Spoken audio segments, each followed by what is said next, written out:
Section 5.6, adding with mixed numbers. We've already done the section on adding with fractions. Now we're just going to add a mixed number into it, which means we still have a fraction, but along with that fraction there will be a whole number. The steps for adding with mixed numbers is the same as if you were adding regular or improper fractions. We need to start with common denominators. So in this case, we have 2 and 2/6 plus 1 and 3/6. So we do have two whole numbers there, the 2 and the 1, and we have our fractions of 2/6 plus 3/6. So if we add those together, we already have a common denominator in 6, so we don't need to change them at all. And then it's basic math from there. The two whole numbers we have are 2 and 1, and 2 plus 1 is 3. And our two fractions, our numerators are 2 and 3, so that means that our top number added together is a 5. And then of course in fractions we don't have to change our denominator because the two shapes are cut into the same number of pieces yet again, so it's still out of 6. So 2 and 2/6 plus 1 and 3/6 added together, 2 plus 1 is 3, 2 plus 3 is 5, 3 and 5/6. Now there is a visual way to look at this as well. 2 and 2/6, the 1 and 3/6, like we said, is 3 and 5/6. So what I've done here is I've set them up in shapes. I have two full objects cut into 6 that have been filled in, and I have one extra object that's been cut into 6 that's got 2 filled in, representing 2 and 2/6. My next number is 1 and 3/6, so I have one full object cut into 6 filled in, and 3/6 of cut into 6, and 3 of them are covered. Now if I'm to add those together, I can take the 3 from this side and bring them over and put them into this other shape, and then I can look at what I've got. These 6 are empty, so that doesn't count for anything anymore. I have one whole shape, I have two whole shapes here, I have my third whole shape, that's my 3, and then 1, 2, 3, 4, 5 out of 6. So 2 and 2/6 plus 1 and 3/6 equals 1, 2, 3, and 5/6. It's a little different again when we get to a question that has different denominators. Again, the first thing you have to do is find a common denominator, and the best way to do that, or the fastest way to do that, is to multiply the denominators. So this equation here, or this mixed number here, sorry, is 1 and 1/3 and 1 and 2/4. So we need to find a common denominator. Well, multiplying this side by 4 and this side by 3, the opposite denominator can do that fast for us. And so once we've done that, we can bring that down.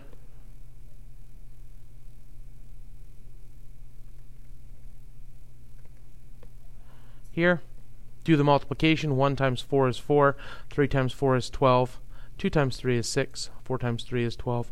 We end up with 1 and 4/12 and plus 1 and 6/12.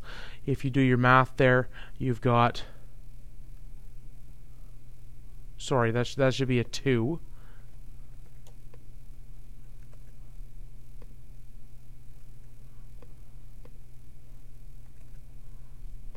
Made a mistake there.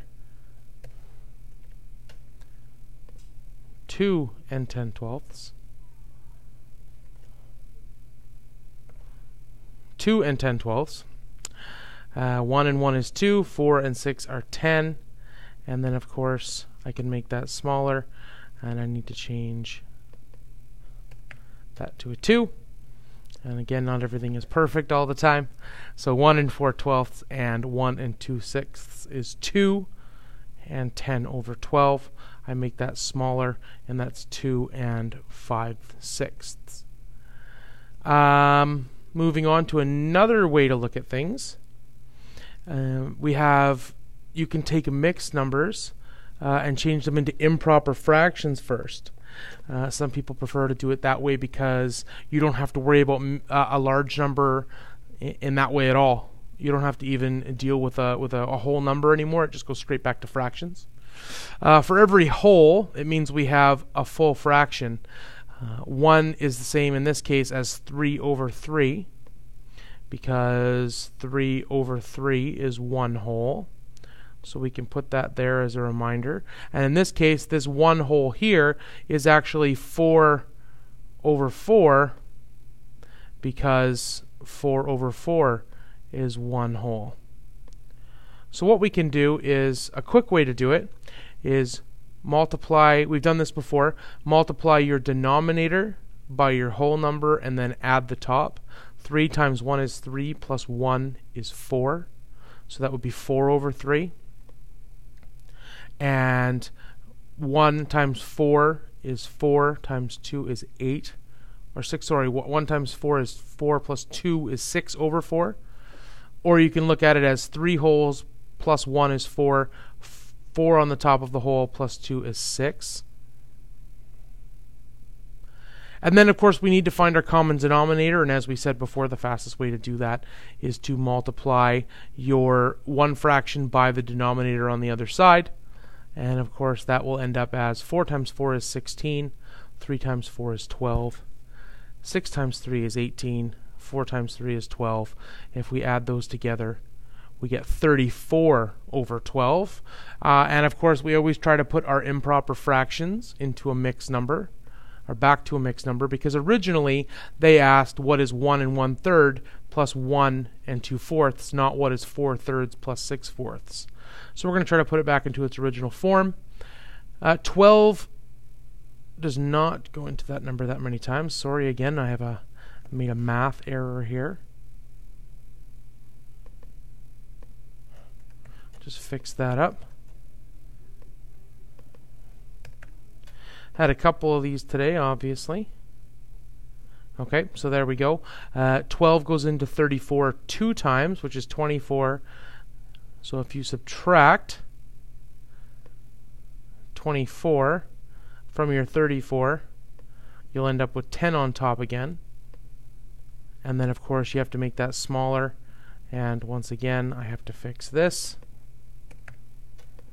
So 2 and 10 over 12 is equal to 2 and 5 over 6.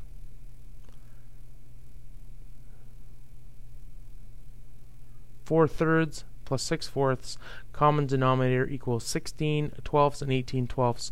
Add the tops together, you get 34 over 12. 12 and 12 is 24. Subtract your 24 from that, you get 2 and 10 over 12, and that is equal to 2 and 5 over 6. So, here's your practice question to try. 2 3/5 plus 2 2/3. You can do it any style that you like. If you would like to go back to trying something like with this, where you draw a shape and do it that way, you can. If you would like to try it by just multiplying the denominators across to the other fraction and trying to add it as a mixed number, you can. Or if you'd like to try to take a mixed number, make it into an improper fraction, find your solution, and then put it back into a mixed number, that's fine too. 2 3/5 plus 2 2/3.